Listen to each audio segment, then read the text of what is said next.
The military academies are supposed to be the breeding grounds of America's finest, which are to be military officers. And now they are prestigious and they are well known, such as West Point, which is where the Army does produce some of the finest officers they have.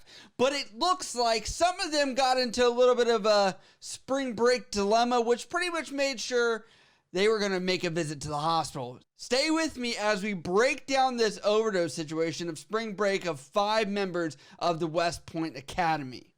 5 West Point cadets overdosed during spring break in Florida. Officials say the cadets, along with another young man, were exposed to what is believed to be cocaine laced with fentanyl, and 2 were on ventilators late Friday, officials said. I said this during my live stream, but I'll say it here too. I was part of the DARE kids. We had the little lion, drugs are bad, got it. But my question is, why are we giving out free drugs? Why are we lacing stuff with other stuff? I mean, if anything, make it its own product. For Christ's sake.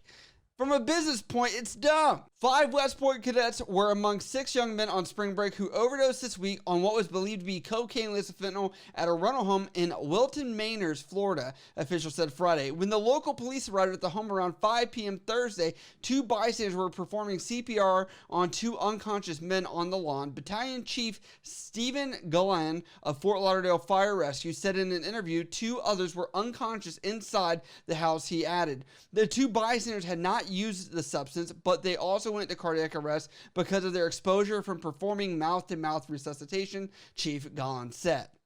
So as somebody that has worked with fentanyl before, not in that context, I was a pharmacy technician. This is for people that were in intensive care units and things like that. It was very much understood you handled this under lock and key because it is a narcotic substance. First off, second off, because you don't want this stuff touching your skin. And it's known that the amount we're talking about, micrograms, is how small this can get into.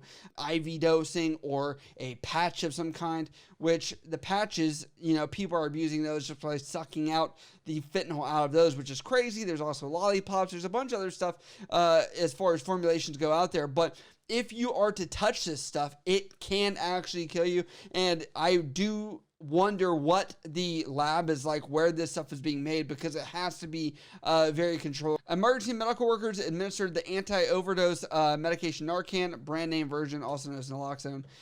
Chief Gullan said all 6 men were taken to local hospitals, and as of Friday night, 2 are in critical condition and on ventilators, he said. 1 man remained in stable condition, and the other 3 had been released from the hospital, he said. Investigators announced late Friday that they made an arrest in connection with the case, but did not release any further details. Chief Gullan said he was especially concerned because this is just the first week of spring break, which lasts into April, and the area was seeing a greater influx of vacation period than it had in a very long time. I'm assuming we could chalk this up to like people being locked up on COVID and all these other things. You got to think about it. People that were maybe in their sophomore year or even junior year probably are like, we finally get a little bit of normalcy to break the mold and actually go do some vacationing without being under lock and key. But they might have went in maybe a little too hard. Since the beginning of the pandemic, we've seen a tremendous increase in overdoses similar to this one, he said. And those are the individuals who someone is there to call 911 to get them help. How many deaths are there where they do it by themselves and there's nobody around to call and they're just found deceased?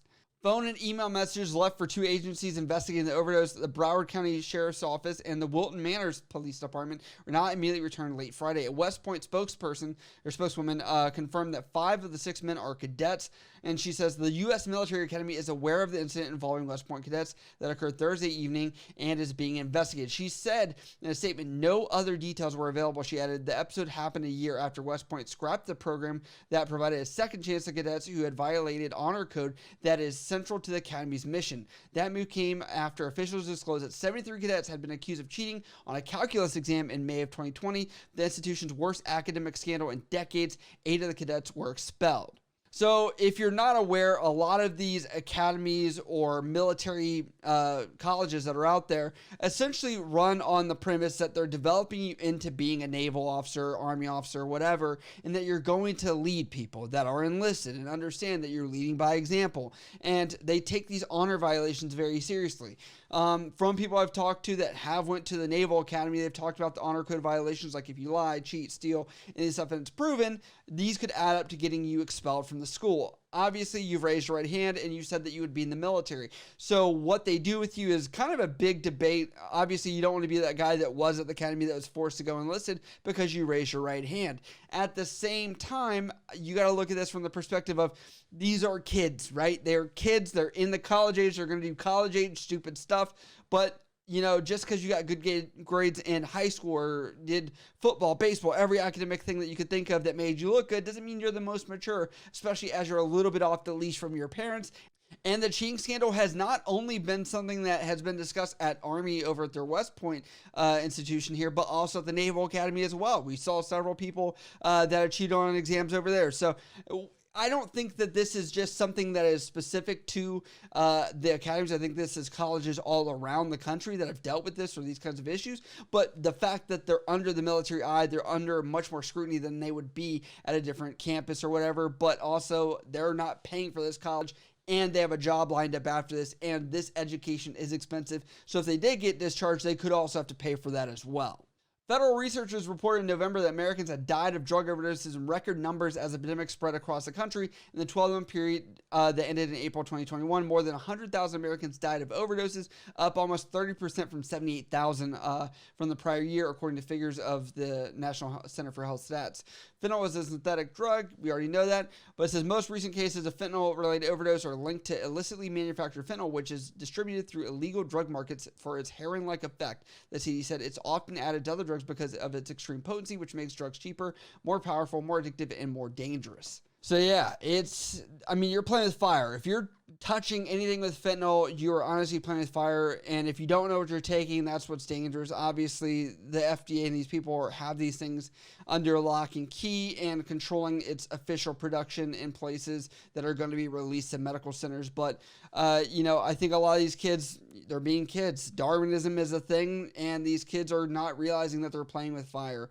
You really only live once, and the truth is, I hope these other members are out here that are going to be, able to recover fully. They haven't released anything about that yet, but it does look like some people have actually survived, which is a good thing. But unfortunately, it looks like their time in the military is probably going to end more abruptly than they would like to be. And, I'm thinking that they probably have made it pretty far if they were on spring break doing stuff more freely like this, or maybe a little bit more ballsy, because I don't think a more junior person at the academy or West Point or whatever would be in this predicament, or maybe wanting to push those boundaries. But what do you guys think should happen to people like this? Do you think that there should be the one strike rule, you're out, or what is your thought process on this? Because like I said, we're human beings, but I also believe that people should be able to come back. But do you think there is a limit between drugs or academic dishonesty, or, what do you guys think that should be? Let me know down in the comments below. I love you guys. See you next time. I want to be the best in the game, invest in my name, check no restraints, I'm obsessed with the pain I ingest, I retain.